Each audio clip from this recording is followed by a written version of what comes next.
লেখিকা শুভ্রা পল কুণ্ডুর হৃদ মাঝারে। গল্পটি যদি আপনাদের ভালো লাগে তাহলে প্লিজ একটা সাবস্ক্রাইব করে দেবেন আর পাশে থাকা নোটিফিকেশনের বেল আইকনটা একটু প্রেস করে দেবেন। আর লেখিকার আরও গল্প পড়ার জন্য পেজটিকে ফলো ও লাইক করে দিতে পারেন। তাহলে শুরু করা যাক আজকের গল্প। মুহূর্তেই সারা ঘরে ছড়িয়ে পড়ল নিস্তব্ধতা।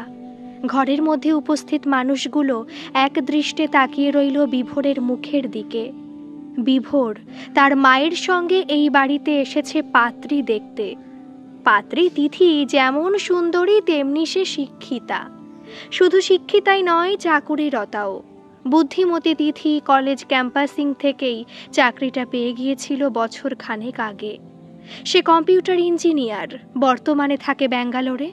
পাত্র বিভোরও পেশায় ইঞ্জিনিয়ার, তাই সুবিমল বাবুর বড় মেয়ের জন্য বিভোরের আগমন এই বাড়িতে। শুধুমাত্র এই বিয়ের দেখাশোনার জন্য তিথিকে ছুটি নিয়ে বাড়ি ফিরতে হয়েছে। সে একরাশ বিরক্তির সাথে বসেছে পাত্রপক্ষের সামনে। তিথির এই অ্যারেঞ্জ ম্যারেজ ব্যাপারটাই কেমন অদ্ভুত লাগে, হাসি পেয়ে যায়। কিভাবে যে দুটো অচেনা অজানা মানুষ নিজেদের সম্বন্ধে কিছু না জেনে বিয়ের পিঁড়িতে বসে পড়ে সেটাই সে বুঝতে পারে না। কিন্তু বাবা মা, পিসিমণি, দিদা, ঠাকুমা এদেরকে বোঝাবে কে? ঠাকুমার সুন্দরী নাতনির জন্য ঠাকুমা হীরের টুকরো জামাই নিজে দেখে পছন্দ করে তারপর 4 হাত এক করিয়ে দেবে। এই বুড়ো বয়সে এইটুকুই তো চায়। তাই ঠাকুমার মন রাখতে তিথি অ্যারেঞ্জ ম্যারেজে রাজি হয়েছে। অবশ্য তিথির কোনো প্রেম ঘটিত ব্যাপারও নেই। আসলে সে কখনো প্রেম করে উঠতে পারেনি। প্রস্তাব যে আসেনি তা নয়, সেই ক্লাস 7 থেকে এখনো অবধি কত ছেলেরা যে মন হারালো তিথির জন্য। কিন্তু তিথির মনে হয়েছে যে ছেলেগুলো ওকে প্রেমের প্রস্তাব দিয়েছে তারা ঠিক ওর যোগ্য নয়। যেমন চেহারা তেমনই পড়াশোনার অবস্থা। তাছাড়া তিথির সবসময় মনে হয়েছে এখন এসব করলে সবার থেকে পিছিয়ে যাবে। বরাবরই তিথি এগিয়ে থাকতে চেয়েছে, সবাইকে পেছনে ফেলে সব দিক থেকে এগিয়ে থেকেওছে। তাই সে জানে বিয়ের দেখাশোনা বাড়ি থেকে শুরু করলেও সে বিয়ে এক্ষুনি করবে না, তাকে আরও অনেকটাই এগিয়ে যেতে হবে। কিন্তু পাত্র বিভোরকে এক ঝলক দেখে বেশ হ্যান্ডসাম লাগলো তিথির। তাছাড়া বিভোরও ইঞ্জিনিয়ার আর সে ব্যাঙ্গালোরেই থাকে, তাই তিথির বিয়ের পর কোনো অসুবিধা হবার কথাও নয়। মনে মনে যেন একটু একটু রাজি ছিল তিথি, আর আত্মবিশ্বাস তো ছিল ভরপুর যে তাকে বিভোরের পছন্দ হবেই। তার মতো সুন্দরী শিক্ষিতা ইঞ্জিনিয়ার পাত্রী এই বাজারে কটা পাওয়া যায়? সে মনে মনে ভাবছিল বিভোর হ্যাঁ বললেও সে এক্ষুনি হ্যাঁ বলবে না। কটা দিন ছেলেটাকে হাতে রেখে দেখতে হবে। কিন্তু এটা কি বলল বিভোর? লজ্জায় ঘেন্নায় মাটিতে মিশে যেতে ইচ্ছে করছিল তিথির। এত বড় অপমান! কার জন্য কাকে পায়ে ঠেললো বিভোর? চোখ মুখ লাল করে রেগে নিমেষে ঘর থেকে বেরিয়ে গেল তিথি। তার পেছন পেছন তিথির মাও চলে গেল। তিথির পিসিমণি অবাক হয়ে বলল, এ কি বলছো বাবা? অমন সুন্দরী মেয়েকে তোমার পছন্দ নয়? কাকে ফেলে তুমি কাকে চাইছো? ভেবে চিনতে বলছো তো বাবা? কোথায় তিথি আর কোথায় বিথি? তোমার ওই মোটা কালো মেয়েকে পছন্দ হলো? তুমি উজ্জ্বল একটা হীরেকে ফেলে কালো কয়লায় মন দিলে? হীরে তো কয়লার খনিতে পাওয়া যায় পিসিমণি। আমি নিজের হীরেকে খুঁজে নিয়েছি, এবার আপনারা যা বলবেন। তিথির ছোট বোন বিথি কলেজে পড়ছে সাইকোলজি অনার্স নিয়ে। চেহারা নিয়ে তার মাথা ব্যথা কোনো কালেই ছিল না। ভীষণ অগোছালো হয়েই থাকে বিথি। সে জানে তাকে দেখতে সুন্দর নয়, তাই সাজগোজ করার চেষ্টাই করে না সে। ঢিলে ঢালা টি শার্ট আর জিন্সের বাইরে তার আর কোনো পরিধান নেই। চেহারাটাকে আকর্ষণীয় করার চেষ্টাও নেই তার মধ্যে। দিদির রূপগুণের ধারে কাছে সে কখনো পৌঁছতে পারবে না, সেটা ধরে নিয়েই নিজের মতো এগিয়ে যাচ্ছে বিথি। এ বাড়ির কেউ ভাবতেই পারেনি যে বিথিকে নিয়ে তিথির দেখাশোনায় কোনো অসুবিধা আসতে পারে। তাই বিথিকে কেউ বারণ করেনি ছেলেপক্ষের সামনে আসতে। বিথি তার মাকে সাহায্য করতে এগিয়ে এসেছিল নিজে থেকেই। মায়ের হাত থেকে চায়ের ট্রেটা নিজেই নামিয়ে রেখেছিল বিভোরের সামনে। চোখে চোখ পড়ে গিয়েছিল হঠাৎই। তারপরই ঘর থেকে বেরিয়ে ওপরে নিজের ঘরে চলে যায় বিথি। কিন্তু ওই এক মুহূর্ত দর্শনের পরে বিভোরের এই সিদ্ধান্ত, তিথির ঠাকুমা বললেন, কোথাও তো কখনো এমন কথা শুনিনি। এই আমার এত বছরের জীবন পার করে ফেললাম, সুন্দরী বোন থাকলে তাকে আড়াল করে মানুষ, কিন্তু আমার অত সুন্দর নাতনি তিথিকে ছেড়ে তুমি আমাদের বিথিকে পছন্দ করলে বাবা। বিথির বাবা এতক্ষণ চুপচাপ হয়ে গিয়েছিলেন, এখন বললেন, কিন্তু আমরা তো এখন বিথির বিয়ের কথা ভাবিনি। তিথি আমার বড় মেয়ে, তার বিয়ে না দিয়ে বিথির বিয়ে দেব কেমন করে? ওর গ্র্যাজুয়েশনটা অন্তত কমপ্লিট হোক, তারপর না হয়। তাছাড়া বিথি মায়েরও তো একটা মতামত নিতে হয়, এমনি হুট করে তো রাজি হয়ে যাওয়া যায় না। নিশ্চয়ই আঙ্কেল, আপনারা সময় নিন, আমার কোনো অসুবিধা নেই। আমার মায়ের ফোন নম্বর তো আপনাদের কাছে আছেই, মনে হলে যোগাযোগ করবেন। বিভোরের মা হাসি মুখে ছেলের মতে মত মিলিয়ে বললেন, মেয়ের পড়াশোনা নিয়ে ভাববেন না দাদা, বিথি বিয়ের পরেও পড়াশোনা সম্পূর্ণ করতে পারবে। আসলে আমরা ছেলের বিয়েটা একটু তাড়াতাড়ি দিয়ে দিতে চাইছি। আমার শ্বশুরমশাই অনেক দিন ধরেই শয্যাশায়ী, উনিই চাইছেন মৃত্যুর আগে তার একমাত্র নাতবউকে চোখের দেখা দেখে যেতে। আপনারা যদি রাজি থাকেন তাহলে 2-1 দিনের মধ্যে জানিয়ে দিলে খুব ভালো হয়। সুবিমল বাবু বললেন, দেখুন, আজকালকার মেয়ে, তার মতামত না নিয়ে তো আপনাদের এক্ষুনি কিছু জানাতে পারছি না। আমরাও একটু ভেবে নিই, আপনাদের সপ্তাহখানেকের মধ্যেই জানিয়ে দিচ্ছি। আচ্ছা, তাহলে আজ আমরা আসি? হ্যাঁ হ্যাঁ, আসুন, আমরা ফোনে আপনাদের জানিয়ে দেব। বিথি ওপরের তলায় নিজের ঘরে বসে এক মনে ফোনে কিছু দেখছিল। হঠাৎ তিথিকে ঘরে ঢুকতে দেখে জিজ্ঞাসা করল, কিরে, চলে এলি? ওরা চলে গেছে? আমি জানি না। কি হয়েছে রে দিদি, তোর মুখটা এরকম হয়ে আছে কেন? ওরা কি কিছু বলেছে তোকে? আমাকে কেউ কিছু বলেনি, আমি ঠিক আছি। তাহলে? তিথি আর কোনো উত্তর দিল না। বিথি ব্যাপারটা বোঝার জন্য ঘর থেকে বাইরে বেরোতেই মায়ের মুখোমুখি হলো। মাকে জিজ্ঞাসা করলো, কি হয়েছে? দিদি রেগে গেছে বলে মনে হলো। তুই এখন একটু চুপচাপ থাক, দিদিকে বেশি বিরক্ত করিস না। সে না হয় করব না, কিন্তু কি হলো ব্যাপারটা সেটাই তো বুঝতে পারছি না। বিথির মুখের কথা শেষ হতে না হতেই বিথির ঠাম্মা বিথিকে ডাক দিয়ে বললেন, তুই নিচে একবার শোন, একটু দরকার আছে। বিথি তাড়াতাড়ি নেমে সোজা ঠাম্মার ঘরে ঢুকলো। দেখল সেখানে বাবা, পিসিমণি, দিদা সবাই বসে রয়েছে। সবার মুখ থমথমে, যেন হঠাৎ খুব চিন্তা এসে পড়েছে। বিথি বলল, বলো, কি বলছো? কি স্পেশাল দরকার তোমার? বলেই ঠাম্মাকে পেছন থেকে গলা জড়িয়ে ধরল। তুই আমার সামনে বস, অনেক দরকারি কথা আছে। বিথি খাটের উপরে উঠে বসল, সবার দিকে সোজা হয়ে। ঠাম্মা বলল, যে ছেলেটা তোর দিদিকে দেখতে এসেছিল তাকে কেমন দেখলি? ভালোই তো লাগলো। কেন, দিদির পছন্দ হয়নি নাকি? ও, এই জন্য দিদি রেগে গিয়ে ওপরে উঠে এলো তখন? না না, তিথির পছন্দ হয়েছে কি হয়নি জানি না, তবে বিভোরের তিথিকে পছন্দ নয়, তার পছন্দ তোকে। হ্যাঁ, কি আজব পাবলিক রে বাবা! বলে বিথি হো হো করে হেসে উঠল। তারপর বলল, দিদিকে পছন্দ নয় কেন? সুন্দর মেয়েতে অ্যালার্জি আছে নাকি? বলে আবার হাসতে লাগলো। বিথির পিসিমণি বিথির কথার শেষটুকু ধরে বলল, সত্যি বাবা, কি অদ্ভুত! তিথির মতো অত সুন্দর একটা মেয়ে, তাকে কিনা রিজেক্ট করলো। আর কাকে সিলেক্ট করলো? বিথিকে। ভাবা যায়? বিথি জানে পিসিমণি বিথির থেকে তিথিকেই বেশি পছন্দ করে, হয়তো একটু বেশি ভালোবাসে।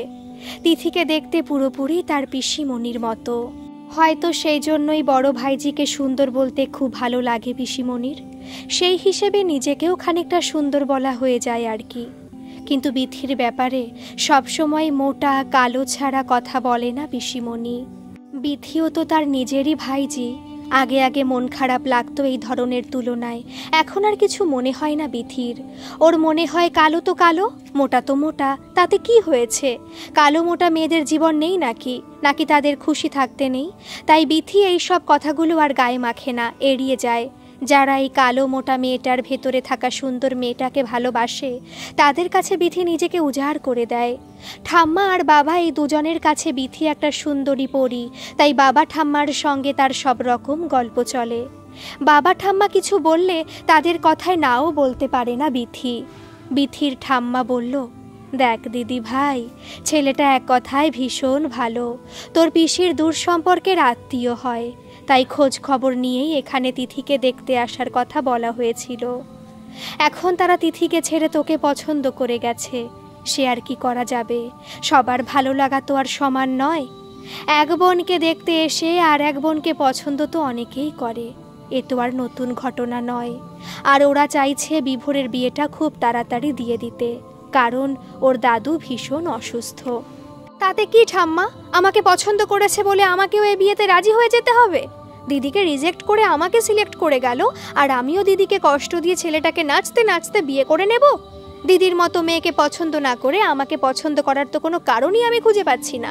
তাছাড়া এখন আমি বিয়ে ফিয়ের কথা ভাবছিও না, সামনে আমার ফাইনাল এক্সাম, তোমরাও প্লিজ এসব ভেবো না। তিথির বাবা বলল, এক্সাম তো বিয়ের পর দেওয়াই যায়, তোর মাও তো দিয়েছিল, ওরা তো বলেইছে তোর পড়াশোনায় কোনো অসুবিধা হবে না, আর বিয়ে তো তোকে একদিন না একদিন করতেই হবে, সে আজ নয় তো কাল। এই ছেলেটা নিজে থেকে তোকে পছন্দ করে গেল, এরকম ছেলে কি আর পাবো? না পেলে না পাবে, বিয়ে করাটা আমার জীবনের মূল লক্ষ্য নয় বাবা। তোমরা দিদির কথা ভাবছো না কেন? দিদি কত কষ্ট পাচ্ছে সেটা ভাবো। তোর দিদির আবার কি কষ্ট? এরকম ছেলে হাজারটা পাওয়া যাবে তোর দিদির জন্য, উল্টে এর থেকে অনেক ভালো ছেলে পাওয়া যাবে। তোর জন্যই বরঞ্চ আমাদের চিন্তা ছিল, তোকে যখন পছন্দ করে গেছে তখন আর ন্যাকামি করে লাভ নেই। তুমি ওদের ফোন করে জানিয়ে দাও যে আমাদের এই বিয়েতে কোনো আপত্তি নেই। ওপর থেকে নেমে এই ঘরে ঢুকতে ঢুকতে বিথির মা স্পষ্ট জানিয়ে দিল। বিথি বলল, বাবা, ওদেরকে কোনো সিদ্ধান্ত জানানোর আগে আমি একবার ছেলেটার সঙ্গে কথা বলতে চাই, যদি তোমরা রাজি থাকো তাহলে। কথা না বলে আমি হ্যাঁ বলতে পারছি না। ওদের ফোন করে বলো আমি কাল বিকেলে কলেজ থেকে ফেরার সময় একবার ওনার সঙ্গে দেখা করতে চাই। কলেজ থেকে বেরিয়ে বিভোরকে ফোন করবে ভেবে ফোনটা হাতে নিল বিথি। আজ সকালে বাবার থেকে বিভোরের নম্বর নিয়েছে সে। এমনিতে সুবিমল বাবুই গতকাল রাতে বিভোরের মাকে ফোন করে বলে রেখেছে যে আজ বিথির কলেজ ছুটির পরে বিভোর যেন তার সঙ্গে দেখা করে। কিন্তু বিভোর এখন কোথায় আছে, আদেও এসেছে কিনা সেটা তো জানতে হবে, তাই বিথিকে একবার ফোন করতেই হবে। কিন্তু তার পেটে তো খিদে ইঁদুর দৌড়চ্ছে। এই অবস্থায় কারোর সঙ্গে দাঁড়িয়ে কথা বলা মোটেই সম্ভব নয়। আজ সকালে মায়ের ওপর রাগ করে টিফিনটাও নিয়ে আসেনি, বিরক্ত লাগছিল বিথির। সকাল সকাল মা একটা শাড়ি পরে কলেজে আসতে বলেছিল, তার ওপর হাড় কানের দুল, উফ বিরক্তিকর। ঠাম্মা তাও সালোয়ার কামিজে নেমেছিল, কিন্তু বিথির মোটেই এসব ভালো লাগছিল না। আরে বাবা, সারাটা দিন পর কি সাজগোজ থাকবে, আর অত সেজে কেউ কলেজে আসে? কতবার যে বিথিকে বোঝাতে হচ্ছিল, তাই বিরক্ত হয়ে টিফিনটা আজ আর নিয়ে আসেনি। আর ওই সব শাড়ি টাড়ি পরে বিথি রাস্তায় হাঁটতে পারে না, কখন এপাশ থেকে খুলে যায় তো কখন ওপাশ থেকে। তার থেকে জিন্স টপই অনেক ভালো বাবা। ওই ছেলেটা তাকে দেখে যা ভাবার ভাবুক, কিচ্ছু যায় আসে না বিথির। এই সব ভাবতে ভাবতে রাস্তাটা পার করে বেশ খানিকটা এগিয়ে বিথি এসে দাঁড়ালো ফুটপাথে, বেড়ে ওঠা একটা ফাস্ট ফুডের দোকানে। এমনিতে এই দোকানের কাকুকে কিছু বলতে হয় না, বিথিকে দেখলেই দোকানের কাকু বিথির জন্য একটা এগ চিকেন রোল করতে শুরু করে দেয়। প্রায়ই বন্ধুদের সঙ্গে এখানে এসে হাজির হয় বিথি, কিন্তু আজ দোকানটায় বড্ড ভিড়। পাশে একটা কিসের যেন মেলা বসেছে। বিথি দোকানের ছেলেটির দিকে তাকিয়ে চেঁচিয়ে বলল, কাকু, আমাকে একটা এগ চিকেন রোল দেবেন, একটু তাড়াতাড়ি, বড্ড খিদে পেয়েছে। পাশ থেকে কে যেন ঠিক তার মতোই নকল করে বলে উঠল, কাকু, আমাকেও একটা এগ চিকেন রোল দেবেন, আমারও বড্ড খিদে পেয়েছে। বিথি মুখটা ঘুরিয়ে দেখলো ঠিক তার পাশেই দাঁড়িয়ে রয়েছে কালকের সেই পাত্রটি। কি যেন নাম? এই এক মুশকিল বিথির, সময় সময় সঠিক জিনিসটা মাথা থেকে বেরিয়ে যায়, কিছুতেই মনে পড়তে চায় না। বিথি একটু ভ্যাবাচাকা খেয়ে বিভোরের মুখের দিকে কিছুক্ষণ তাকিয়ে রইল। দেখলো ছেলেটার মুখে বেশ দুষ্টু মিষ্টি হাসি লেগে রয়েছে। বিথি স্বপ্নেও ভাবেনি যে এইভাবে এই ফুটপাথে ফাস্টফুডের দোকানে মুখোমুখি হবে দুজনে। বিভোর বলল, কি হলো, এত অবাক হচ্ছেন কেন? না মানে, আপনি এখানে? হ্যাঁ, আপনিই তো আসতে বলেছিলেন। হ্যাঁ, কিন্তু আপনি জানলেন কি করে যে আমি এই দোকানে এসেছি? কখন এসেছেন? আমাকে ফলো করছিলেন? হ্যাঁ, যখন ডাকলে ছাড়া পাওয়া যায় না, তখন ফলো তো করতেই হয়। আপনার ফোন নম্বরটা নেওয়া হয়নি, তাই কলেজ গেটের দিকে চাতকের মতো তাকিয়ে দাঁড়িয়েছিলাম। দেখলাম আপনি গেট থেকে বেরোলেন, নিজের ফোনটা হাতে নিলেন, তাই দেখে আমিও আমার ফোনটা হাতে নিলাম, হয়তো এবার বাজবে সেই ভেবে। কিন্তু দেখলাম আপনি হঠাৎ ফোন করা মাথায় রেখে রাস্তা পার হচ্ছেন। আমি পেছন থেকে আপনাকে কত ডাকলাম, এই যে শুনছেন আমি এখানে। কে শোনে কার কথা, হনহন করে এগিয়ে গেলেন। অগত্যা আমাকে পিছু নিতে হলো। কিছু কি ভুল করে ফেললাম নাকি? না না, কিছু ভুল করেননি, কিন্তু সত্যি কি আপনার খিদে পেয়েছে? চলুন, সামনে একটা বসার জায়গা আছে, ওখানটায় গিয়ে বসি। খিদে একটু পেয়েছে বটেই, তাছাড়া আপনি একা একা খেতে যদি লজ্জা পান, তাই ভাবলাম আপনাকে সঙ্গ দিই। কিন্তু দোকানে যা ভিড় দেখছি, মনে হচ্ছে আজ আমাদের এখানে বসেই রাত কেটে যাবে। ভেবেছিলাম আপনাকে নিয়ে একটু ঘুরে আসব। কোথায়? থাক, আজ আর হবে না, অন্য একদিন আপনি আর আমি একটু গঙ্গার ধারে গিয়ে বসবো। বিথি ভাবে, এই ছেলেটা কি ধরেই নিয়েছে যে আমি ওকে বিয়ে করবই? কি কনফিডেন্স রে বাবা! সে বলল, কিন্তু তার আগে আপনাকে কয়েকটা কথা জিজ্ঞেস করার ছিল। Yes madam, ask your questions, I am ready to answer you. আপনি আমাকে কেন বিয়ে করতে চাইছেন? মানে, যেখানে আমার দিদি এত সুন্দর একটা মেয়ে, তাকে ফেলে আপনি আমাকে কেন? আমি তো মোটেই সুন্দরী পাত্রী নই। মানে পাত্রপক্ষরা যেমনটা চায় তেমন রূপ গুণ তো আমার দিদির কাছেই ছিল। আমার তো না আছে রূপ, না আছে গুণ। তাহলে? এটা আপনার ভুল ধারণা। আপনার দিদি নিশ্চিত সুন্দরী, কিন্তু আপনিও আপনার মতো করে সুন্দর। প্রত্যেকটা মানুষই সুন্দর, তাই না? আপনিও সুন্দর। আমি বাহ্যিক রূপে বিশ্বাস করি না। বাইরের চেহারাটাই তো মানুষের একমাত্র পরিচয় নয়। আমার চোখে আপনি সুন্দর, নিজেকে এত খারাপ ভাববেন না। আমার চোখ দিয়ে দেখুন, দেখবেন নিজেকে কতটা সুন্দর লাগছে। মানুষের রূপ তো সারা জীবন থাকে না, তাই না? একটা সুন্দর মন সংসারে কত কিছু দিতে পারে, আপনি তো জানেনই। মোট কথা, আপনাকে দেখে আমার ভীষণ ভালো লেগে গিয়েছিল, তাই আপনাকেই আমি বিয়ে করতে চাই। আপনি যেমন, আমি তেমনটাই চাই, তেমন ভাবেই চাই। আর আপনার যা গুণ আছে তা দিয়েই আমার জীবনটা কেটে যাবে। খুব বেশি গুণী মেয়েকে আমি সামলাতে পারবো না। আমারও তেমন বিশেষ গুণ নেই কি না? দেখুন, কে আমাকে সুন্দরী ভাবলো কে ভাবলো না, এসব নিয়ে আমি মাথা ঘামাই না। আমি নিজেকে খারাপ ভাবিও না। শুধু রূপের চিন্তা করলে আপনি আমাকে আজ অন্যভাবে দেখতেন। আয়নার সামনে দাঁড়িয়ে সময় নষ্ট করতে আমি একেবারেই রাজি নই।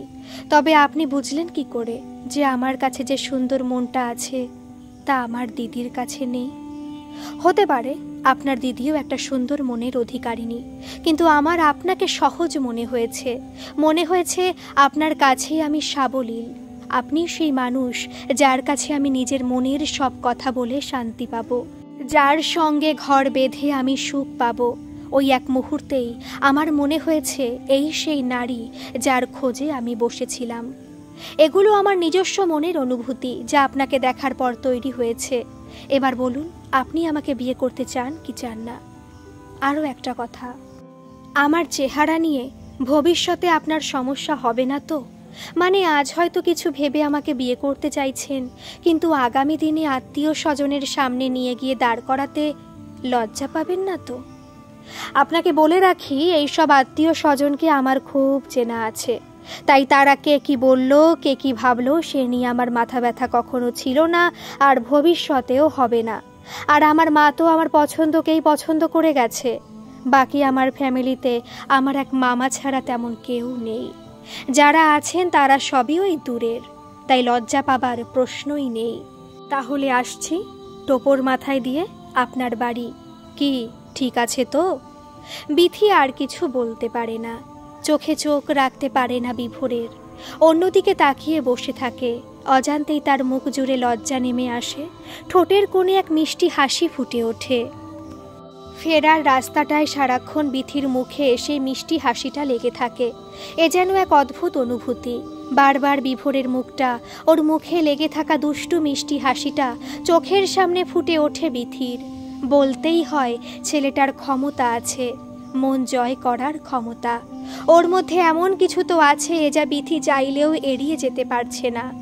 মন তো এই ভালো লাগার জোয়ারে ভেসে যেতে চাইছে, কিন্তু মস্তিষ্ক তো কিছুতেই মানতে রাজি নয়। এর মাঝে দিদির বলা কথাগুলো মনে পড়ছে। মালটার কিছু তো ব্যাপার আছে, নইলে কেউ কি গোলাপ ফেলে মাথায় গাদা লাগাতে চায়? দিদির কথাগুলো বিথির খারাপ লাগলেও এটা তো সত্যি যে বিথি রূপে গুণে তিথির থেকে অনেকটাই পিছিয়ে। বিথি আজ বুঝে নিতে চেয়েছিল ছেলেটার সঙ্গে কথা বলে ঠিক ব্যাপারটা কি, কেন সে তাকে বিয়ে করতে চাইছে।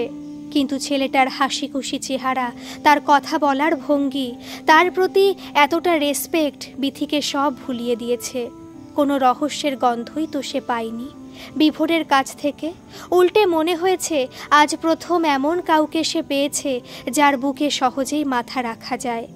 নিজের মধ্যে জমানো কষ্টগুলো তার কাছে খুলে বলা যায়। বিথি বুঝেছে বিভোর সেরকমই ছেলে যে রূপের মোহে গলে পড়ে না। বিথির চেহারা নিয়ে তার এতটুকু মাথা ব্যথা নেই, নাকি তার ভুল হচ্ছে কোথাও। বিথি বুঝতে চায় বিভোরকে খুব কাছ থেকে, আরও ভালো করে, কিন্তু সে সময় কি আছে? আজ ফিরতে বেশ খানিকটা দেরি হয়ে গেছে। তাড়াতাড়ি বাড়ির গেট দিয়ে ঢুকে দরজায় বেল দিল বিথি। দরজা খুলে তিথি ব্যঙ্গের সুরে বলল, বাবা, একদিনেই সব কথা বলে নিলি নাকি? বিয়ের পর হানিমুনে কোথায় যাবি সেটাও কি ঠিক করে এলি? বিথি মুখে একটু হাসি দেখিয়ে তিথিকে পাশ কাটিয়ে এগিয়ে গেল ঠাম্মার ঘরের দিকে। তিথির কথার কোনো উত্তর দেবার ইচ্ছে হলো না। তিথির এই ধরনের কথাগুলো শুনতে শুনতে বিথি অভ্যস্ত হয়ে গেছে। সে ছোটবেলা থেকেই তিথি বিথিকে নিচু করে খুশি হয়েছে। বিথির খামতিগুলো সবার সামনে তুলে ধরতে তিথির যে খুব ভালো লাগে সেটা বিথি খুব ভালো করেই জানে। তিথি নিজের রূপ সৌন্দর্য নিয়ে যে অত্যধিক আত্মগর্বে ভোগে সেও বিথির অজানা নয়। তাই তিথির কাছে তাকে ছেড়ে বিথিকে পছন্দ করে যাওয়া বিভোর কখনো ভালো ছেলে হতেই পারে না। সেই কথাই তো বিথিকে সারা রাত ধরে বুঝিয়েছে তিথি। ঠাম্মার ঘরে ঢুকতেই ঠাম্মা একমুখ হাসি নিয়ে বলল, কি ঘোড়ায় চড়ে রাজপুত্র কি আজ এসেছিল? দেখা হলো? কেমন লাগলো আমাদের রাজকুমারীর? উফ ঠাম্মা, তুমি সেই সেকালেই রয়ে গেলে। এখনকার মেয়েরা কেউ স্বপ্নেও ভাবে না যে ঘোড়ায় চড়ে তার স্বপ্নে রাজপুত্র আসবে। ওসব বেকার কথা বলো না তো। আচ্ছা বাবা, বলবো না আর। বিভোর কি বললো সেটা তো বল। তোর মনে ধরলো কি তাকে? কোথায় দেখা হলো দুজনের? এত প্রশ্ন করো না তো, একটু ধৈর্য ধরো, সব বলবো। বাবা অফিস থেকে ফিরুক। না না, অতক্ষণ আমি অপেক্ষা করতে পারবো না সোনামা। সে কখন থেকে তোর ফেরার পথে চেয়ে বসে আছি। তোর পিসিও তাকে ফোন করে জানাতে বলেছে বিভোরকে তোর পছন্দ হয়েছে কিনা। পিসিমণি কি চলে গেছে? হ্যাঁ রে, আজ দুপুরেই চলে গেল তো। তোর দিদাও ফিরে গেল। তিথিও তো কাল সকাল বেরিয়ে যাবে বলছে। ও, কিন্তু দিদির তো পরের সপ্তাহে ফেরার কথা ছিল, আগে চলে যাচ্ছে। সেটাই তো, কি মনে হয়েছে আজ দুপুরে খেতে বসে হঠাৎ বলল কাল সকালে বেরিয়ে যাব। টিকিট কেটে নিয়েছি। আর একটা সপ্তাহ তো থাকতো, সেও থাকলো না। ঠিক আছে, তুমি আর একটু ধৈর্য ধরে বসো, আমি জাস্ট ফ্রেশ হয়ে আসি। বিথি ঠাম্মার ঘর থেকে বেরিয়ে সিঁড়ি দিয়ে ওপরে উঠতে গিয়ে দেখল তার দিদি আর মা রান্নাঘরে দুজনে গল্পে ব্যস্ত। করুক গল্প, কালই চলে যাবে দিদি। মা তো দিদির সঙ্গে কথা বলেই বেশি শান্তি পায়। সে চুপচাপ ওপরে চলে গেল নিজের ঘরে। দেখল সারা বিছানা জুড়ে ছড়ানো তিথির জিনিসপত্র। ব্যাগটা পুরোটা না গুছিয়ে নিচে নেমে গল্প জুড়েছে। এবার সারা রাত ধরে ব্যাগ গোছাবে, কিছু বলাও যাবে না। বিথির আজ ঘুমের 12টা বাজবে। বিথি ফ্রেশ হয়ে বাথরুমে ঢুকলো। কিছুক্ষণ পর বিথির মা এক প্লেট পাস্তা নিয়ে এসে বিথির সামনে টেবিলে রেখে বলল, সকালে টিফিনটা তো নিয়ে গেলি না? বিকেলে কিছু খেয়েছিলিস? খেয়েছিলাম। মা, দিদি কালই চলে যাচ্ছে। কেন? 1 সপ্তাহ পরে তো যাবার কথা ছিল। হ্যাঁ, বললো শুধু শুধু একটা সপ্তাহ এখানে বসে ওয়েস্ট করে কি হবে, তার থেকে কাজের জায়গায় ফিরে যাই। কি বলবো বল? ও আচ্ছা। তোর কথা বল, বিভোরকে কেমন লাগলো? মনে ধরলো? বুঝতে পারছি না মা। বাবাকে ফিরতে দাও, বাবার সঙ্গে কথা বলি। এভাবে কি একদিনের আলাপে কাউকে চেনা যায়? খুব যায়। আমাদের সময় কি এত দেখা করে কথা বলে তারপর বিয়ে হতো? সরাসরি ছাদনাতলায় দেখা হতো। যা চেনা জানা সব হতো বিয়ের পরে। দিব্যি তো এখনও সংসার করে যাচ্ছি আমরা। সময় তো বদলে গেছে মা, মানুষও বদলে গেছে। মানুষ চেনা দায় হয়ে দাঁড়িয়েছে এখন। এসব কেন বলছিস? ছেলেটা কি ভালো নয়? তোকে খারাপ কিছু কি বলেছে? না না, ওসব কিছু নয়। তাহলে কি, সেটাই তো জানতে চাইছি। আমাদের বল, ওই ছেলেটা কি বলল তোকে? তিথি ঘরে ঢুকে বলল, এমনি তো ভালোই মনে হলো, কিন্তু ওই যে বললাম, কিছুক্ষণের আলাপে কি মানুষের চরিত্র জানা যায়? বেশি ভালো করে জানার তো আর উপায়ও নেই। ওরা তো খুব তাড়াতাড়ি বিয়েটা দিয়ে দিতে চাইছে। তুই বরং বাবাকে বল তোর এই বিয়েতে মত নেই, ঝামেলা শেষ। আর নয়তো বল তোর পরীক্ষাটা শেষ হয়ে গেলে তারপর বিয়েটা করতে পারবি, তাহলে তবু টাইম পাবি ছেলেটাকে জানার। আমার তো ছেলেটাকে পুরো ফ্রড মনে হচ্ছে, তিথি বলল। বিথির বাবা হাসতে হাসতে ঘরে ঢুকে বলল, না না, ছেলেটা ফ্রড নয়, ভীষণ ভালো ছেলে বিভোর। তোর পিসেমশাই কাল আমার থেকে সব কিছু শুনে মোটামুটি যত রকমভাবে জানা যায় ছেলেটার ব্যাপারে সব রকম খোঁজ নিয়েছে। ছেলেটার কোনো চারিত্রিক দোষ নেই, মানে সেরকম কোনো খারাপ রেকর্ড নেই আর কি। বছর 3 চাকরি করছে, শোভাবাজারে নিজেদের বাড়ি। বাবা করোনার সময় চলে গেছেন হঠাৎ। তারপর থেকে বিভোরের ঠাম্মা দাদু দুজনেই অসুস্থ। দাদুর অবস্থা খুবই খারাপ। এক মামা আছেন, কাছাকাছিই থাকেন, সব প্রয়োজনে এদের পাশে থাকে। বিভোর ওই মামার ভরসাতেই তো ব্যাঙ্গালোরে চাকরিটা করতে যেতে পেরেছে। একটাই মুশকিল, বিয়ের পর হয়তো বিথিকে এখানেই বেশ কিছুদিন থাকতে হবে। বিভোরের সঙ্গে ব্যাঙ্গালোর চলে যেতে পারবে না, কারণ বিভোর একমাত্র ছেলে, তাও সে এখানে থাকে না। তাই ওর মাকে একা হাতে সব দিক সামলাতে হয়। যতই ওর মামা থাকুক, দুটো অসুস্থ মানুষের একা দেখাশোনা করা কষ্টকর তো বটেই। কাজের লোকজন থাকলেও নিজের কেউ একটু সঙ্গে থাকলে ভরসা পাওয়া যায়, এই আর কি। অবশ্য অসুবিধে নেই, বিথিমা তাহলে এখানে থেকে এবাড়ি ওবাড়ি করে পড়াশোনাটা চালিয়ে যেতে পারবে। তারপর পড়াশোনাটা কমপ্লিট করে যদি আরও এগোতে পারে তাহলে তো আরও ভালো।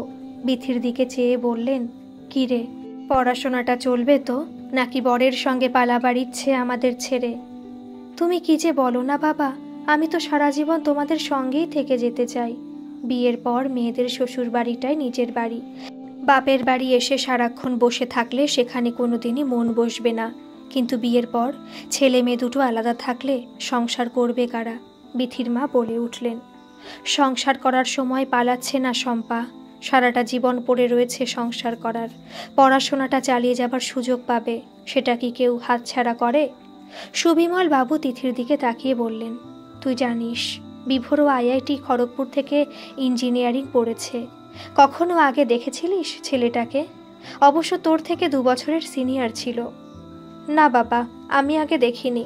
আমি কি ওখানে ছেলে দেখতে গিয়েছিলাম বাবা? আরে না না, আমি সেটা বলিনি। আগে কখনো তোর চোখে পড়েছে কি না বিভোরকে, সেটা জানতে চাইছি। না, আমার তো মনে পড়ছে না সেরকম কিছু। বিথি বলল, আমি নিচে যাই বাবা, ঠাম্মা আমার গল্প শুনবে বলে সেই সন্ধে থেকে বসে আছে। যাই, গিয়ে একটু গল্প করে আসি। সুবিমল বাবু বললেন, তাহলে মা, তুই রাজি তো এই বিয়েতে? বিথি সলজ্জভাবে মাথা নিচু করে বলল, আর একটু ভেবে নি, তারপরে জানাচ্ছি। বিথির মা ভীষণ বিরক্ত হয়ে বলল, আবার কি ভাববি? এই তো তোর বাবা সব কিছু ভালো বলল ছেলেটার, তাও তোর মনে কিসের এত সন্দেহ?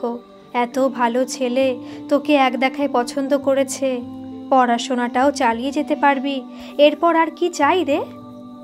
আহ ছাড়ো না, ও যদি আরেকটু ভাবতে চায় ভাবুক না, যা ভাবার এখনই তো ভাবতে পারবে। একবার বিয়েটা হয়ে গেলে তো আর তখন ভেবেও কিছু করা যাবে না। আমিও ভাবছি একবার ওদের বাড়ি গিয়ে একবার বাড়ির অবস্থাটা দেখে আসব। মেয়েটাকে বিয়ে দেব বুঝলে, বিদেয় করব না। সব দিক দেখে শুনে বুঝে তারপরে সিদ্ধান্ত নেব। ওদের তারা থাকতেই পারে, তা বলে আমরা কেন একটু দেখে শুনে নেব না? বিথিমা ঠিক কথাই বলেছে, ছেলেটাকে আর একটু জানার প্রয়োজন তো আছেই। যা দিনকাল পড়েছে, বাইরে থেকে দেখলে কাউকে চেনা যায় না, আর আমরা তো একটা সপ্তাহ সময় চেয়েই নিয়েছি। তুই এক কাজ কর মা, কাল বিভোরকে একবার ফোন কর, বল যে তুই আর একবার ওর সঙ্গে দেখা করতে চাস। তোর মনের যা জিজ্ঞাসা আছে মুখোমুখি কথা বলে বুঝে নে। মনের মধ্যে দ্বিধা দ্বন্দ্ব নিয়ে কি ঘর বাঁধা যায়? বাবা, আমি ফোন করতে পারবো না, তুমি বলে দিও। তিথি বলে উঠল, ন্যাকা, বাবা ফোন করে বলতে যাবে কেন রে? এই তো আজ এতক্ষণ ধরে ঘুরে এলি ছেলেটার সঙ্গে, কথা তো বলেছিস, আর না জানি কি কি করে এসেছিস, এখন আবার ঢং করছিস। দিদি, কি সব বলছিস? ঠিকই বলছি, এমনি এমনি কি তোকে এক মুহূর্ত দেখে পছন্দ করে গেছে? নিশ্চয়ই আগে থেকে তোদের চেনা জানা ছিল, হয়তো আগেই সব কিছু প্ল্যান করে রেখেছিস। আমাকে সবার সামনে নিচু করার প্ল্যান। আমাকে তুই হিংসা করিস, কারণ তুই কখনোই আমার মতো হতে পারবি না, আমার জায়গায় পৌঁছতে পারবি না, আর সেই জন্যই তুই এই সব করছিস। না জানি তুই আমাকে সবার সামনে ছোট করার জন্য ছেলেটাকে কি নাকি দিয়েছিস। তিথি, নিজের ছোট বোনের সম্পর্কে এসব কি বলছিস তুই? ও কি করে বিভোরকে চিনবে? বিভোর কোথায় আর বিথি কোথায়? চেনার কথা তো তোর, তাও তুই চিনিস না, আর বিথি আগে থেকে চিনবে? শুধু চেনাই নয়, তুই তো ওদের সম্পর্কে আরও অনেক কিছু বলে ফেলেছিস। বিথিকে বিভোরের ভালো লেগেছে, ভালো লাগতেই তো পারে, যে কাউকে যে কারো ভালো লাগতে পারে। সবার চোখ তো সমান নয়, কথাতেই তো আছে, যার প্রতি যার মজে, মন কিবা রূপ কিবা ধন। আর এখানে তোকে ছোট করা বা নিচু করার কথা আসছে কেন? একটা ছেলে তোকে পছন্দ করলো না বলে কি তোকে পছন্দ করা ছেলেদের অভাব পড়ে গেল? তোকে তো যে দেখবে সেই পছন্দ করে নেবে। তোর মতো মেয়ে তো লাখে একটা পাওয়া যায়। হ্যাঁ, বুঝলাম যে বিভোর তোকে রিজেক্ট করেছে বলে তোর মনে কষ্ট হয়েছে, কিন্তু তা বলে নিজের বোনকে এসব উল্টোপাল্টা কথা বলবি? এই শিক্ষা দিয়েছি আমরা তোকে? আমি তো বিথি মাকে খুব ভালো করে জানি। আমার বিথি মায়ের দেহ মন গঙ্গা জলের মতো পবিত্র, যা খুশি অপবাদ ওর গায়ে লাগিয়ে দেওয়া যায় না। হ্যাঁ বাবা, তুমি তো বলবেই, নিজের ছোট মেয়ের তো কোনো দোষ তুমি দেখতেই পাবে না।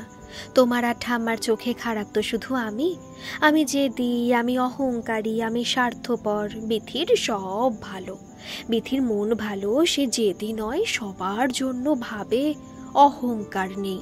অবশ্য ওর অহংকার থাকবেই বা কিসে?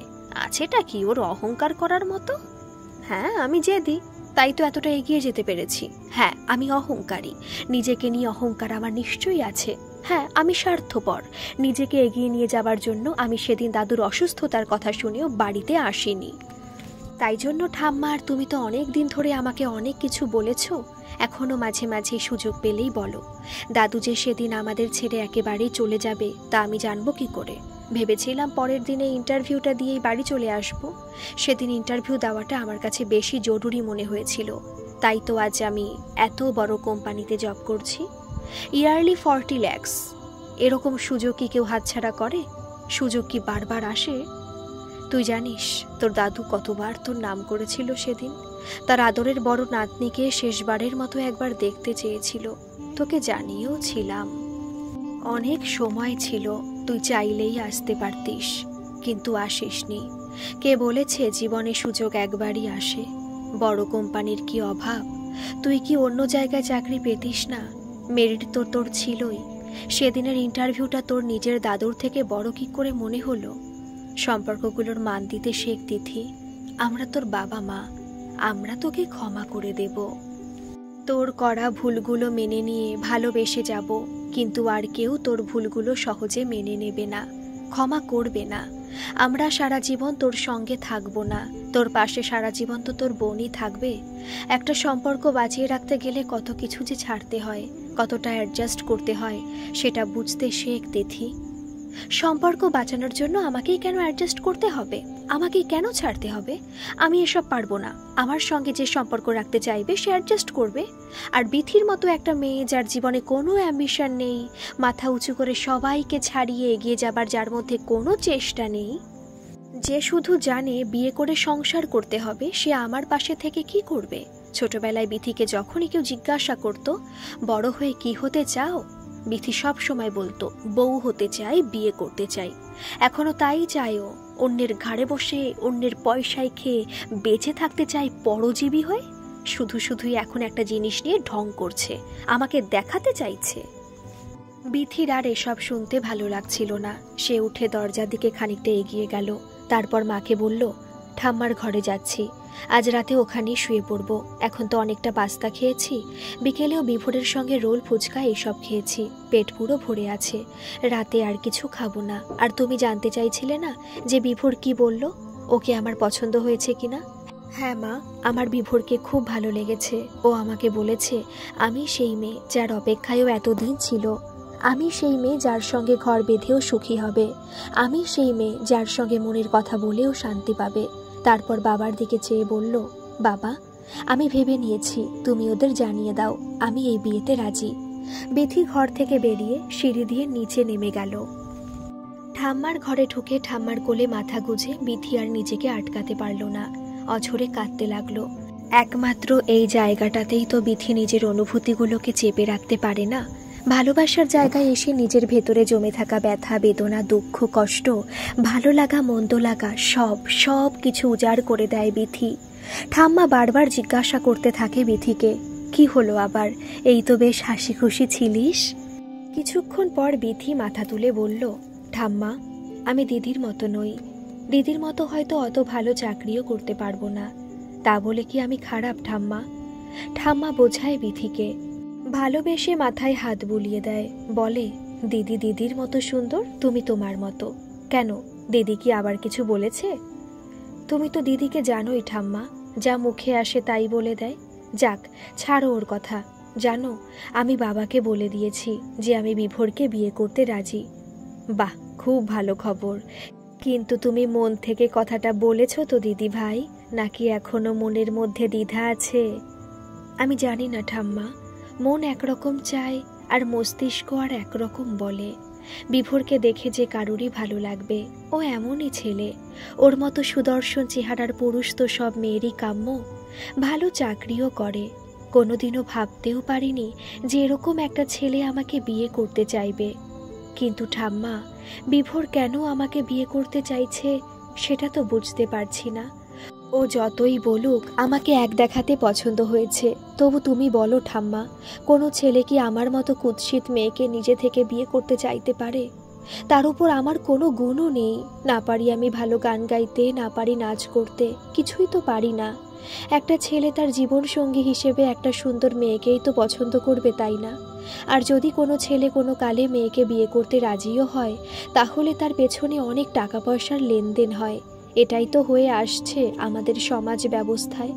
কালো মেয়ের বাবা মায়েরা মেয়ের বিয়ে দেওয়া নিয়ে না জানি কত দুশ্চিন্তায় থাকে, কত টাকা পয়সা দিয়ে মেয়ের বিয়ে দিতে বাধ্য হয়, আর ছেলেটাও ওই টাকার লোভে মেয়েটাকে বিয়ে করে। তাহলে বিভোর কেন আমাকে বিয়ে করছে ঠাম্মা?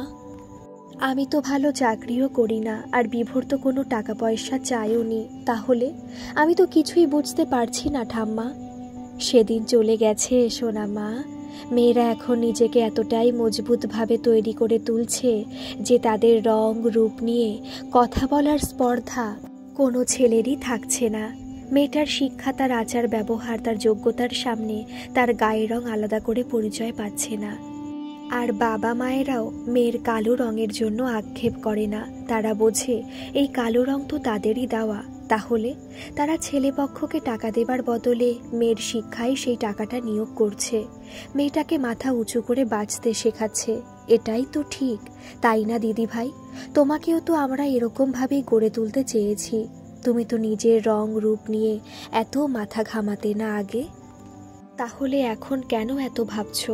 পড়াশোনা করে নিজের পায়ে দাঁড়িয়ে যাও, আত্মবিশ্বাস কখনো হারাবে না। আমি কি বিয়ের পরে সত্যি পড়াশোনাটা চালিয়ে যেতে পারবো? নিজের পায়ে দাঁড়াতে পারবো? পড়াশোনাটা ছেড়ে দিও না যেন দিদি ভাই। যতই ভালো স্বামী হোক, তবু নিজের একটা আর্থিক সম্বল থাকা খুব দরকার। হার মানলে হবে কেন? আর তোমার মনে যে এত জিজ্ঞাসা, এত প্রশ্ন, তারপরেও তুমি বিয়ের জন্য হ্যাঁ বলে দিলে। রাগের মাথায় কি কেউ সিদ্ধান্ত নেয়? আমাদের ছেলেটাকে ভালো লেগেছে, লাগতেই পারে, আমরা দূর থেকে তাকে দেখেছি।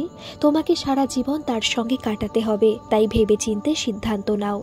পারলে আর একবার দেখা করো বিভোরের সঙ্গে। সামনাসামনি কথা বললে তার ঠিক ভুলগুলো তোমার সামনে ধরা পড়বেই। বিথির বাবা মায়ের ঘরে ঢুকতে ঢুকতে বললেন, আমিও তাই বলেছি বিথি মাকে, আমি ফোন করে দেব। কাল রবিবার আছে, বিভোরের সঙ্গে কাছে পিঠে কোথাও ঘুরে আয়। আর আমি একবার তোর পিসে মশাইকে নিয়ে বিভোরদের বাড়ি দেখা করে আসি। শোন মা, তোর বিয়ে দেওয়াটা মুখ্য নয়, মুখ্য বিষয় হলো তোর ভালো থাকাটা। ছেলেটা নিজে থেকে তোকে বিয়ে করতে চেয়েছে, তাছাড়া অনেক খুঁজলে এমন একটা ভালো ছেলে পাওয়া যায়। এই জন্যই এতটা ভাবছি, তোকে নিয়েই তো আমার চিন্তা বেশি। তুই যে বড্ড সরল। তিথির মতো যদি তুই নিজের ভালোটা নিজে বুঝতিস তাহলে এত ভাবতাম না। পরদিন ভোরে তিথি বেরিয়ে গেল, বাবার সঙ্গে গেল এয়ারপোর্ট পর্যন্ত। সারা রাস্তা তিথি কোনো কথা বলল না।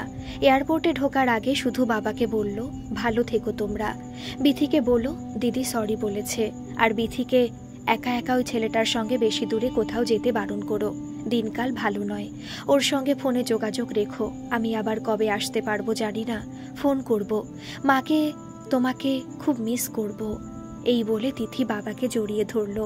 পরদিন সকাল 10টা নাগাদ বিথি ঠাম্মাকে হামুখে বাবাকে মাকে বলে বেরোলো বাড়ি থেকে। আজ মায়ের দেওয়া একটা deep blue with sky blue কালারের পিওর সিল্ক শাড়ি পরেছে সে। মা নিজে হাতে পরিয়ে দিয়েছে সুন্দর করে, চারদিকে পিন আপ করে। হালকা প্রসাধন আর হালকা একটু গয়না বেশ মিষ্টি করে তুলেছে বিথিকে। বিথি নিজেই যেন নিজেকে চিনতে পারছে না। শরীরের মেদগুলো বুঝি লজ্জায় লুকিয়ে পড়েছে শাড়ির কুচির আড়ালে। হাতের চুড়িগুলোর যেন গর্ব হচ্ছে বিথির হাতে উঠে। কি মিষ্টি একটা আওয়াজে যেন সে কথাই বুঝিয়ে যাচ্ছে তারা। লিপস্টিকের হালকা রং বিথির ঠোঁট জোড়াকে করে তুলেছে মোহময়ী। কপালের টিপটুকু যেন তাকে পরিপূর্ণ করেছে। কখনো বিথি এভাবে সাজেনি।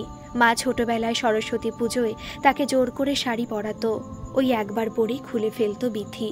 বিরক্ত লাগতো তখন, কিন্তু আজ একটুও বিরক্ত লাগছে না। উল্টে নিজের মনটাও যেন এক অদ্ভুত ভালো লাগায় ভরে উঠেছে।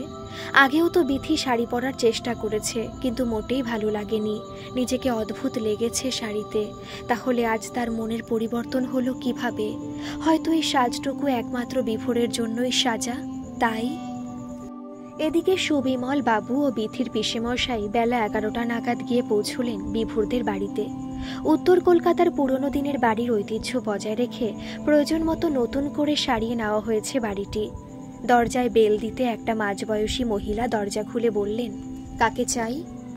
মণিমালা দেবীর সঙ্গে কথা হয়েছিল, আমরা আসবো বলেছিলাম। দূর থেকে মণিমালা দেবী হন্তদন্ত হয়ে সামনে এসে বললেন, আসুন আসুন, আপনাদেরই আসার অপেক্ষা করছিলাম। তারপর ওই মহিলা টিকে বললেন, শ্যামলীদি একটু চা বসাও, আমি ওনাদের ওপরে মায়ের ঘরে বসিয়ে তারপরে আসছি। সুবিমল বাবু ও বিকাশ বাবু, বিথির পিসেমশাই, মণিমালা দেবীকে অনুসরণ করে ওপরের তলায় উঠলেন। একটা ঘরের সামনে এসে দেখলেন দুজন বয়স্ক মানুষ চুপচাপ ঘরের মধ্যে বসে। দুজনের মুখ দেখলেই বোঝা যায় তারা হাসতে ভুলে গেছেন। বিভোরের ঠাম্মা বেশ সুন্দরী এখনো, কিন্তু চোখে মুখে বেশ হতাশার ছাপ স্পষ্ট। কত বড় ঝড় ওনার ওপর দিয়ে বয়ে গেছে, এখনো সেই ঝড় হয়তো শান্ত হয়নি। বয়ে চলেছে নিঃশব্দে ওনার ভেতরে। সন্তান হারানোর যন্ত্রণা যে কোনো মানুষকে ভেতর থেকে শেষ করে দেয়। সুবিমল বাবুরা ধীরে ধীরে ঘরের ভেতরে ঢুকলেন। মণিমালা দেবী তার শ্বশুর শাশুড়ির সঙ্গে সুবিমল বাবুদের পরিচয় করিয়ে দিলেন। বয়স্ক মানুষ দুটির মুখে সৌজন্যের হাসি ফুটে উঠল। খানিক পরে বিভোরের ঠাকুমা বললেন, আমাদের নাতবউ কই, সে আসেনি? হ্যাঁ মা, সেও আসবে। এখন ওনারা এসেছেন আপনাদের সঙ্গে দেখা করতে। বিয়ের কথা পাকা হয়নি তো এখনো কিছু? আচ্ছা। তারপর সুবিমল বাবুর দিকে তাকিয়ে বিভোরের ঠাকুমা আবার বলল, আমরা অপেক্ষা করে বসে আছি কবে আমাদের নাতবউ আসবে, এসে আমাদের সঙ্গে একটু গল্প করবে, একটু আদর যত্ন করবে। আমরা এই দুটো মানুষ জীবনের শেষ সময়ে এসে পৌঁছেছি। একমাত্র সন্তানকে অকালে হারিয়েছি, তবু ওই নাতিবাবুর জন্য এখনো লড়াই করে বেঁচে আছি। ও যে আমাদের বড্ড ভালোবাসে, ওর ভালোবাসা ছেড়ে মরতেও পারছি না জানেন। যখন এখানে থাকে না এই ঘরটা খা খা করে। কারোর সঙ্গে কথা বলতে আমাদের ইচ্ছে হয় না। কাজের লোকদের সঙ্গে কি গল্প করা যায় নাকি? ওরা কি আমাদের মন থেকে আদর যত্ন করে? আর একলা বৌমা কোন দিকটা সামলাবে? ঘর বার করে কাজ করতে করতে হাঁপিয়ে যায় মানুষটা। আমি বুঝি নাতবউ আসলে তবু বৌমারও একজন সঙ্গী হবে। ঘরে বাইরের কাজগুলো দুজনে মিলে সামলাতে পারবে। আচ্ছা মা, আমি ওনাদের আপনার নাতির ঘরটা দেখিয়ে নিয়ে আসি কেমন? একটু পরে শ্যামলী আসবে, তোমাদের গা স্পঞ্জ করিয়ে মাথা ধুয়ে দিয়ে যাবে কেমন? বিভোরের ঠাকুমা চুপ করে গেলেন। অঘ্রাণের শেষের দিক, রাতের দিকে বেশ ভালোই ঠান্ডা পড়ছে এখন, তাই হয়তো স্নান না করিয়ে গা স্পঞ্জ করানোর কথা বললেন মণিমালা দেবী। তাছাড়া বয়স্ক মানুষদের এটুকুতেই ঠান্ডা লাগে। সুবিমল বাবু বুঝলেন বয়স্ক মানুষ দুটো একা একা কিছুই করতে পারেন না, সবটাই এনাদের করিয়ে দিতে হয়। তার জন্য লোকের ব্যবস্থা থাকলেও বয়স্ক মানুষ দুটো নিজেদের ভালোবাসার মানুষের কাছ থেকে যত্ন আত্মি চাইছেন। কিন্তু বিথি ভাবনায় ছেদ পড়ল। মণিমালা দেবী বললেন, আসুন আপনাদের বিভোরের ঘরটা দেখিয়ে দিই। সিঁড়ি দিয়ে উঠতে উঠতে বললেন, কিছু মনে করবেন না, ওনাদের বয়স হয়েছে তো এখন সব সময় আমাদের সঙ্গ চায়, গল্প করতে চায়, কিন্তু সেটা তো সব সময় সম্ভব নয় বলুন। ওনাদের দেখাশোনার জন্য লোকজন আছে, তবু বিভোরকে একেবারেই ছাড়তে চায় না। এখানে থাকলে বিভোর ঠাকুমা দাদুর ঘরেই থাকে প্রায় সময়। রাতে ওনারা ঘুমিয়ে পড়লে তারপর সে নিজের ঘরে ঘুমোতে যায়। ছেলেটাকে প্রত্যেক মাসেই প্রায় এখানে ছুটে আসতে হয়। বয়স্ক মানুষদের অসুস্থতা লেগেই থাকে কিছু না কিছু, আর আমিও একা কি করে সামলাবো বুঝে উঠতে পারি না। বিভোরের বাবা থাকলে কি আর আমাকে এত কিছু সামলাতে হতো? শাড়ির আঁচল দিয়ে চোখ মুছলেন মণিমালা দেবী। তারপর আবার বললেন, আমার ভাই আমার এত অসুবিধা দেখে এই পাশেই একটা ফ্ল্যাট কিনে ফ্যামিলি নিয়ে দেশ থেকে এখানে চলে এসেছে এই বছর দুয়েক। সব প্রয়োজনে আমাদের পাশে থাকে, কিন্তু তাও ওরও তো ফ্যামিলি আছে বলুন না। সব ছোটোখাটো প্রয়োজনে কি ডাকা যায়? বিভোরদের বাড়িটা খুব বেশি প্রশস্ত নয়, পাশাপাশি অনেক বাড়ি থাকায় নিচের তলাটা একটু অন্ধকারাচ্ছন্ন, কিন্তু ওপরের ঘরগুলো বেশ খোলামেলা। নিচেই রান্নাঘর, সঙ্গে খাবার ঘর, পাশে বসার ঘর। ওপরের বিভোরের ঠাম্মা দাদুর ঘর পাশে, তার মায়ের ঘর, তার পাশে একটা ঠাকুর ঘর। সুবিমল বাবু দেখলেন একটাই ঘর 3 তলায়, আর সেটা বিভোরের ঘর। বাকি পুরো ছাদটা ছোট পাঁচিল দিয়ে ঘেরা। ছাদে 2-1টা তুলসী গাছ ছাড়া আর কিছু চোখে পড়ল না। বিভোরের ঘরটা বেশ বড়সড়, বোঝাই যাচ্ছে নতুন করে করা হয়েছে। ঘরের মধ্যে এসি থেকে টিভি সব কিছুরই ব্যবস্থা করা রয়েছে। সিঁড়ি দিয়ে উঠেই বাদিকে বিভোরের ঘরটা। মণিমালা দেবী বললেন, এই ঘরটা বিভোর নিজেই করেছে। বলেছিল পাশে আরও একটা ঘর তুলবে, কিন্তু আমিই বারণ করেছি। কি হবে অত ঘর নিয়ে? সেই তো ব্যাঙ্গালোরে চাকরি, ওখানেই হয়তো সেটেল করবে। ওই যে কদিন ওই মানুষ দুটো আছে, ততদিন আসা যাওয়া করবে ঘন ঘন। তারপর কি আর এত আসবে? এই ঘরটার প্রয়োজন ছিল। ওর মতো এখানে থাকে, বন্ধু বান্ধবরা আসলে এখানেই বসায়, গল্পগুজব করে। ঠাম্মা দাদুর যাতে অসুবিধা না হয় সেদিকে ওর সবসময় খেয়াল থাকে। সুবিমল বাবু বললেন, আচ্ছা আপনারা তো তিথিকে দেখতে গিয়েছিলেন, আপনারা তো জানতেনই যে তিথি চাকরি করে, বাইরে থাকে। সে কখনোই বিয়ের পর এখানে থাকবে না, আর বিভোরের ঠাকুমা দাদুকে দেখাশোনা করার তো প্রশ্নই আসে না। তাহলে আর আমরা তো তিথির একটা ছবিও পাঠিয়েছিলাম, সেটা দেখার পরই তো আপনারা মেয়েকে সামনে থেকে দেখতে চেয়েছিলেন। হ্যাঁ, আপনারা ছবি পাঠিয়েছিলেন, কিন্তু সে ছবি আমার ছেলে তো দেখেনি। আপনার মেয়ের ছবিটি দেখে আমার ভালো লেগেছিল, সেটুকু শুনে বিভোর বলেছিল, আচ্ছা একদিন তোমার সঙ্গে গিয়ে মেয়েটা দেখে আসব। তাই আপনাদের ওখানে যাওয়া। আর এই যুগের কোনো মেয়ে বরের সঙ্গে না গিয়ে আমাদের সঙ্গে থেকে আমাদের খেয়াল রাখবে সে আশা আমি করিও না দাদা। তিথি যদি আমাদের বাড়ির বউ হয়ে আসতো তাতেও আমাদের কোনো অসুবিধা ছিল না। দুজনে একসঙ্গে ব্যাঙ্গালোরেই থাকতো, মাঝে মাঝে না হয় এখানে আসতো। আপনারা অযথা ভয় পাবেন না। বিথিকে বিভোরের সত্যি পছন্দ হয়েছে, এর মধ্যে কোনো মিথ্যে নেই। আপনার মেয়ের মুখখানা যে খুব মিষ্টি, হোক না গায়ের রংটা একটু চাপা, তাতে তাকে কোনো অংশে পিছিয়ে রাখা যায় না। আমাকেই দেখুন না, আমিও তো একটু শ্যামলা ধরনেরই, অথচ আমার স্বামী ছিলেন আমার শাশুড়ির কার্বন কপি। আবার আমার ছেলেও পুরো তার বাবার মতো। একটা জিনিস জানেন তো, ছেলেরা তার স্ত্রীর মধ্যে মায়েরই ছায়া খোঁজে। হয়তো এই জন্যই বিথিকে বিভোরের বেশি ভালো লেগেছে। আমি যেহেতু কালো, তাই কোনো মেয়েকে কেউ যদি বিভোরের সামনে কালো বলে নিচু করে, অপমান করে, তাহলেও সহ্য করতে পারে না। গায়ের রং নিয়ে আমার ছেলের কোনোদিনই কোনো মাথা ব্যথা নেই। আমরা একটা প্রাণখোলা মিশুকে মিষ্টি মেয়ে খুঁজছিলাম দাদা। এই বাড়িটার একটু উজ্জ্বল প্রাণবন্ত হাসির প্রয়োজন। আশা করি আপনাদের বিথি সেই প্রয়োজন মেটাবে। যদি বিথি বিয়ের পর বিভোরের সঙ্গে ব্যাঙ্গালোর চলে যেতে চায় তাহলে সে যেতেই পারে, আমার সেখানে কোনো আপত্তি নেই। ফাইনাল পরীক্ষাটা দিক, তারপর ওরা যা ডিসিশন নেবে। আমাদের অসুবিধার জন্য বাচ্চা দুটোকে শুধু শুধু আলাদা রাখবো কেন বলুন? বিথিমা তো পড়াশোনাটা কন্টিনিউ করতে চায়, ভবিষ্যতে যদি আরও এগোতে পারে। বাহ, এটা তো খুবই ভালো কথা। চলুন নিচের ঘরে যাই, একটু চা জল খান, আসুন। বাড়ি থেকে বেরিয়ে একটু এগোতেই বিথির ফোনটা বাজতে লাগলো। বাড়ি থেকে বেরোবার আগেই বিথি একটা ক্যাব বুক করেছিল, তাই ভাবলো নিশ্চয়ই ক্যাবের ড্রাইভারই ফোন করছে। ফোনটা ব্যাগ থেকে বের করে ধরতেই অপর দিক থেকে বলল, ম্যাডাম, আপনার লোকেশনে পৌঁছে গেছি। গলির ভিতরে কি ঢুকতে হবে? না না, আমি আসছি, আপনি গলির মুখে দাঁড়ালেই হবে। গলির মুখে পৌঁছেই বিথি দেখল বিভোর তার বাইকটা নিয়ে দাঁড়িয়ে। বিথি মুচকি হাসল বিভোরের দিকে তাকিয়ে, তারপর বলল, আপনি আমার লোকেশনে কতক্ষণ দাঁড়িয়ে? এই রে, আপনি বুঝে গেছেন? না বোঝার কি আছে, আপনার গলার শর্ত শুনেই বোঝা যায়। তাছাড়া আপনার নাম্বার তো আমার ফোনে সেভ করা আছে, আপনার নাম দিয়েই, বলেই বিথি হেসে ফেলল। তাহলে তো আপনাকে সারপ্রাইজ দেওয়া গেল না। কিন্তু আমার তো বেশ মজা লাগলো। আবার বিথির মুখে দুষ্টু হাসি ফুটে উঠল। আচ্ছা, তাহলে আমার বাহনে বসুন। আর কোথায় যেতে চান বলুন ম্যাডাম। কিন্তু আমি তো সত্যি ক্যাব বুক করেছি। তাহলে দাঁড়ান, ওটা আগে ক্যান্সেল করি। আমার নাম্বারটা জোগাড় করলেন কিভাবে?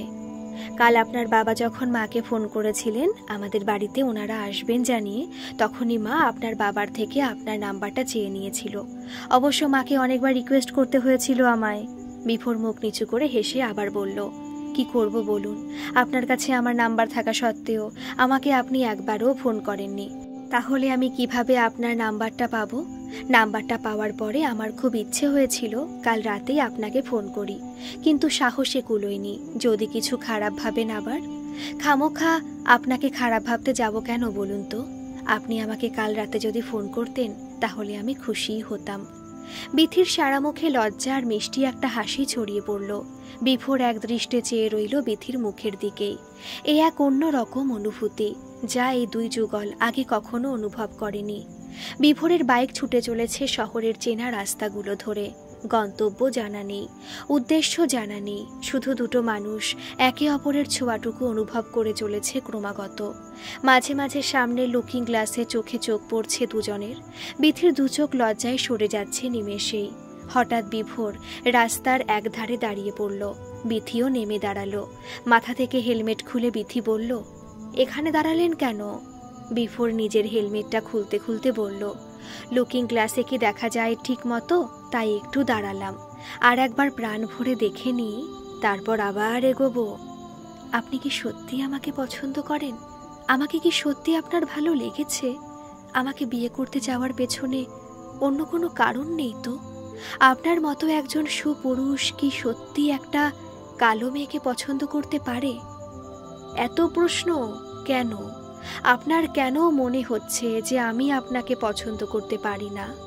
কেন মনে হচ্ছে যে আপনাকে বিয়ে করার পেছনে আমার কোনো আলাদা কারণ লুকিয়ে রয়েছে? আপনার নিজেকে এতটা খারাপ ভাবার কারণই বা কি? নিজেকে সুন্দর ভাবুন, তাহলে আর এত প্রশ্ন আপনার মাথায় আসবে না। গায়ের রং ফর্সা হলেই সে সুন্দর হয়? তাহলে কি আমার মা সুন্দর নয়? আপনার বাবা সুন্দর মানুষ নয়? যদি তারা সুন্দর মানুষ হন তাহলে আপনি নন কেন? বিয়ে করার জন্য শুধু ফর্সা মেয়েরই প্রয়োজন নাকি? না, কিন্তু নিজে সুন্দর হয়ে একটা অসুন্দর মেয়েকে কি বিয়ে করা যায়? আপনি কোনো দিক দিয়ে অসুন্দর নন। আপনাকে হয়তো ছোট থেকে এটাই বোঝানো হয়েছে যে আপনি সুন্দর নন। আপনার সৌন্দর্যটুকু কারো চোখে পড়েনি, সেটা তাদের দুর্ভাগ্য। কিন্তু আমি সেই সৌন্দর্যটাকে একবার দেখেই উপলব্ধি করেছি এবং আপনাকে নিয়ে ঘর বাঁধতে চাইছি। আপনাকে সারা জীবন ধরে আগলে রাখতে চাইছি। এরপরে আর কিছু নিশ্চয়ই আপনার বলার নেই। ব্যাস, আর কোনো প্রশ্ন করবেন না। এখন তো আমার কেমন মনে হচ্ছে আপনার হয়তো আমাকে পছন্দ নয়, কি তাই তো? বিথি এই প্রথম বিভোরের দিকে সোজা সুজি চোখ রেখে বলল, আমিও চাই সারা জীবন আপনার পাশে থাকতে, আপনার কাছে থাকতে।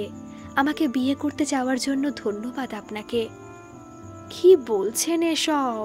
কিসের জন্য ধন্যবাদ দিচ্ছেন? বিয়ে করব আমরা, আপনাকে আমি উদ্ধার করব না? আমি যেমন আপনাকে ভালোবাসবো তেমন আপনার থেকে আপনার সব ভালোবাসাটুকু শুষে নেব।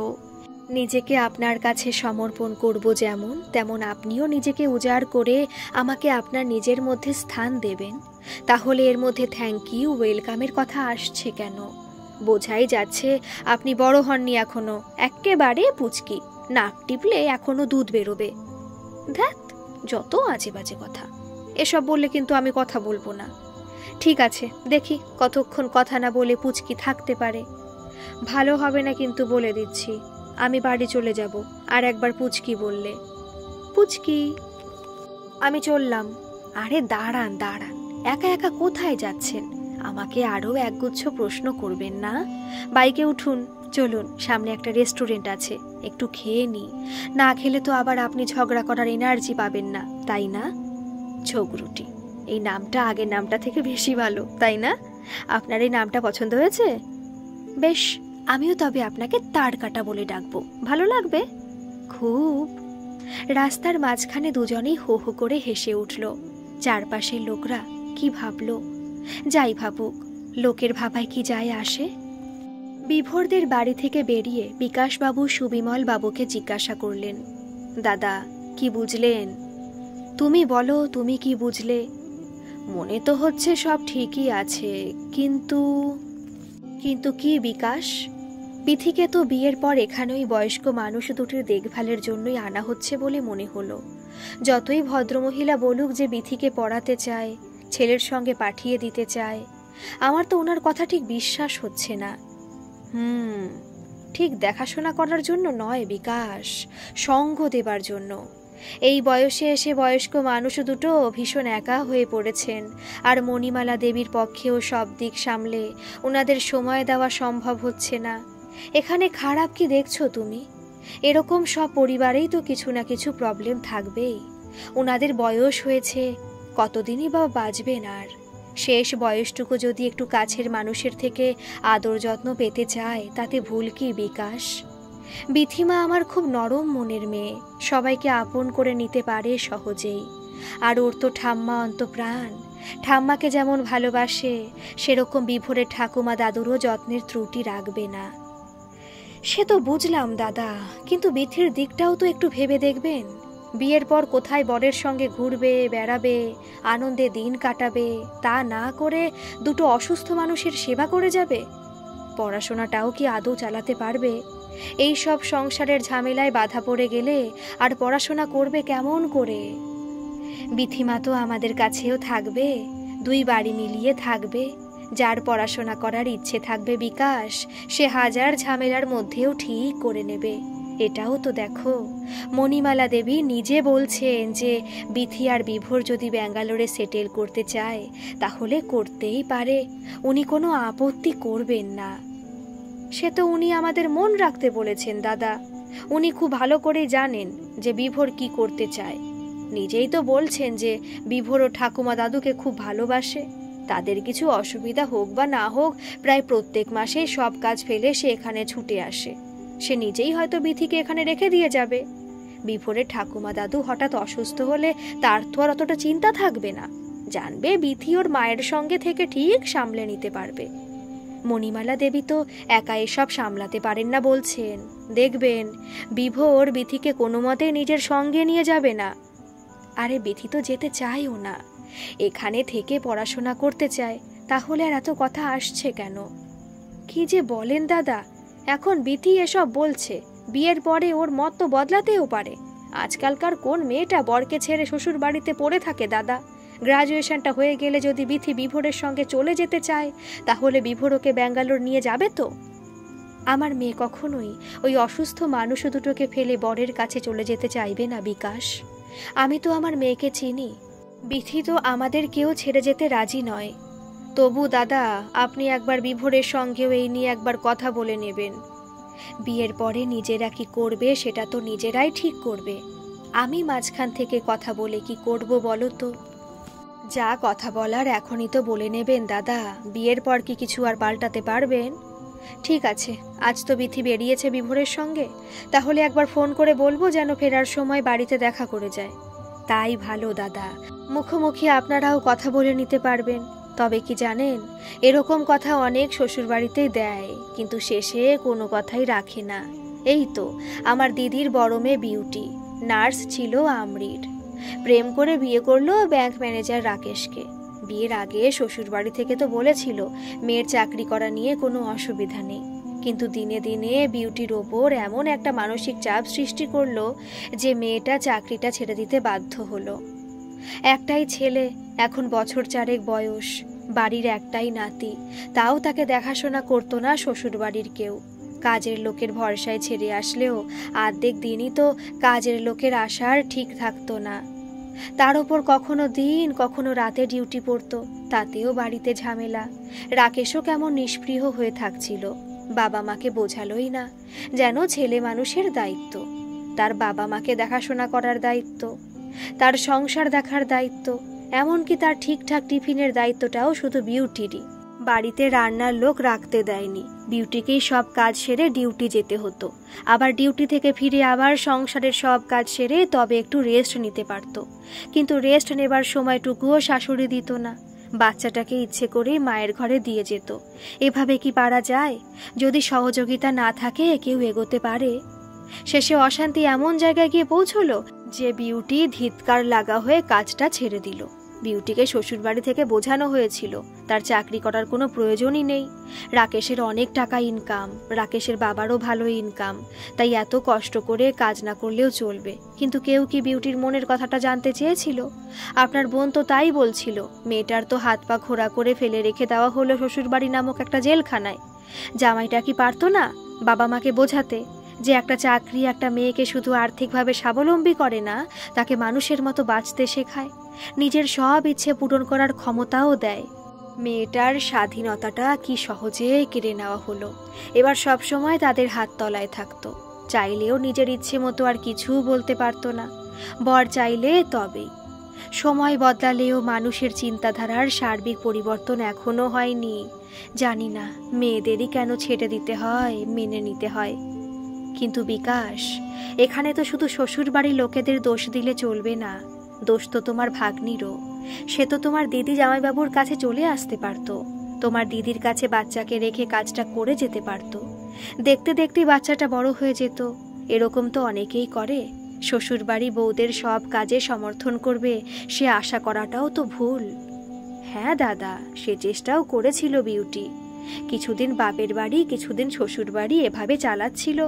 কিন্তু আপনি তো জানেনই, জামাইবাবুর হঠাৎ একটা অ্যাটাক হলো। তারপর থেকে দিদি তো জামাইবাবুকে নিয়েই ব্যস্ত হয়ে পড়ল। তখন এই ছোট বাচ্চা সামলানো দিদির পক্ষেও মুশকিল হয়ে দাঁড়ালো। বিউটি এক প্রকার বাধ্য হলো চাকরি ছাড়তে।